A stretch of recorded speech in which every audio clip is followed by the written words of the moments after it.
My family loves Greek yogurt. We eat it by the litre. But truthfully, we're not super brand loyal. And that makes me a prime target for a new brand, Acme Yogurt Co., who wants to take on big yogurt in 2025. They could run sponsored product ads on grocer retail media networks to capture yogurt seekers building their basket, but it's only a matter of time until they saturate those limited placements.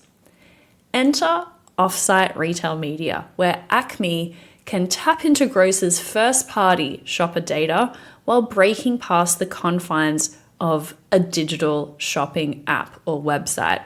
They can run connected TV ads, banner ads, social media posts, all with the precision and feedback loop of their retail partners' vast shopper data.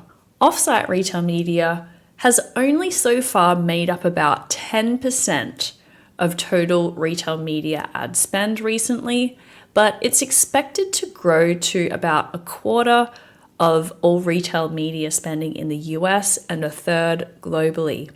It's a win-win-win for brands, for retailers, and yogurt lovers like me.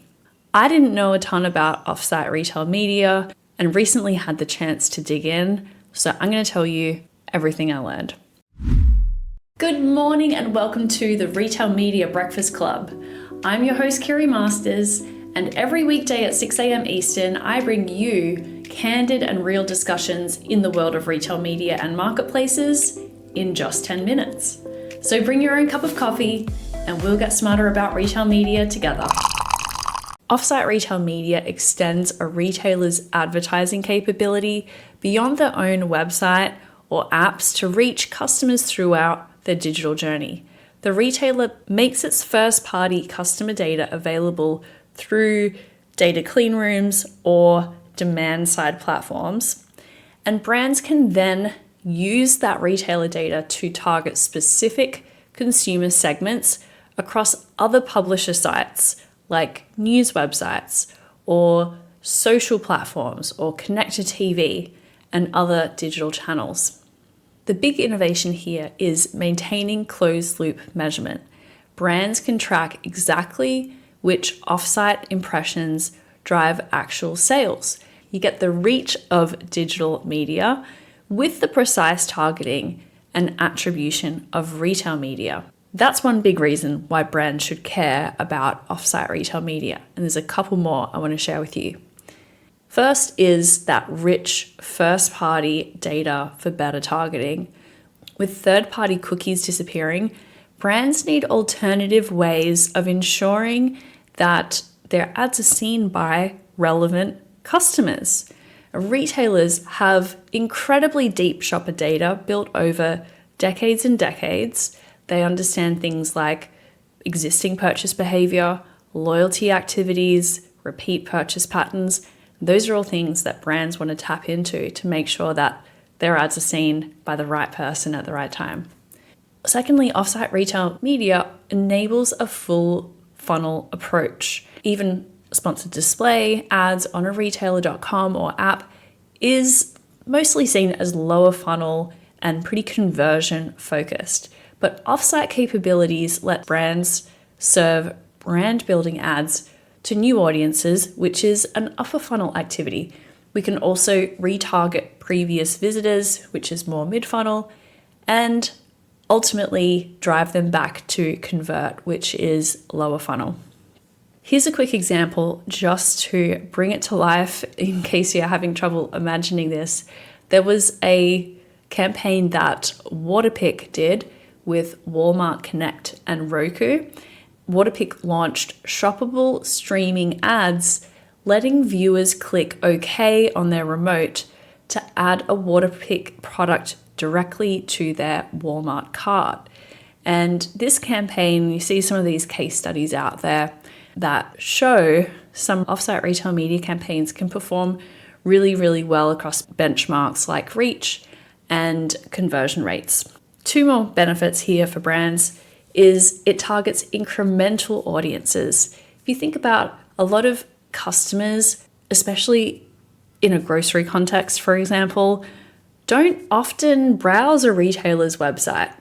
They don't often bring up the app, but they can still be reached through offsite channels. I think a really good example here would be the big pharmacy companies. And personally, as a consumer, I don't spend any time at all on a pharmacy retailer website or app.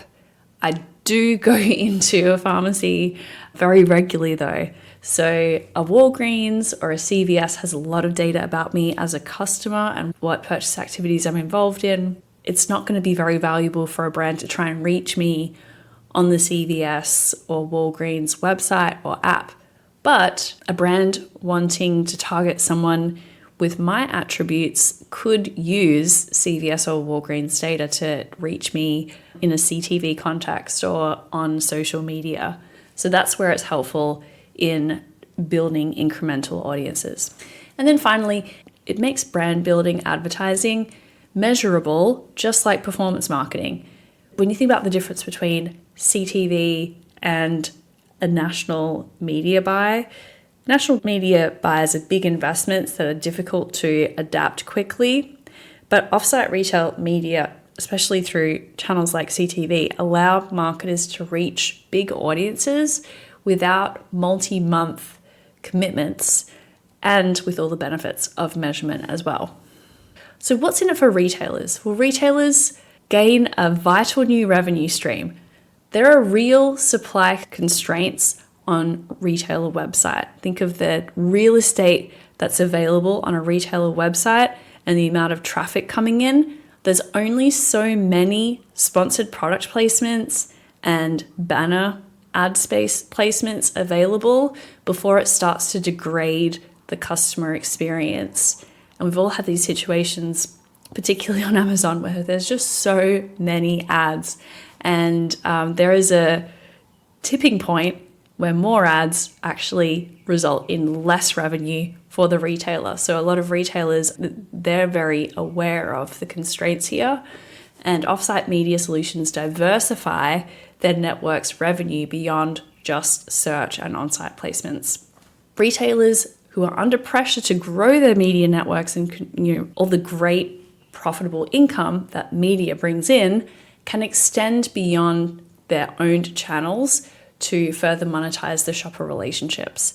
It can also unlock new marketing budgets. So not just what's typically carved out for retail media from performance ad spend, maybe pulled in from shopper marketing or trade marketing or other digital, performance-based ad spend. It can also unlock the brand budget and upper funnel TV ad budget that might not otherwise flow through retail channels. All right, and what about the challenges here? Well, despite all these benefits, challenges remain. Brands are at the mercy of retailers' data and targeting capabilities. Measurement, if it's not already complex enough with on-site retail media, it becomes even more complex across multiple channels. Customer privacy is another concern. Poorly executed personalization can make consumers feel uneasy. Finally, coordinating with multiple retailers and publishers, each with their own tech, reporting requirements, creates logistical headaches.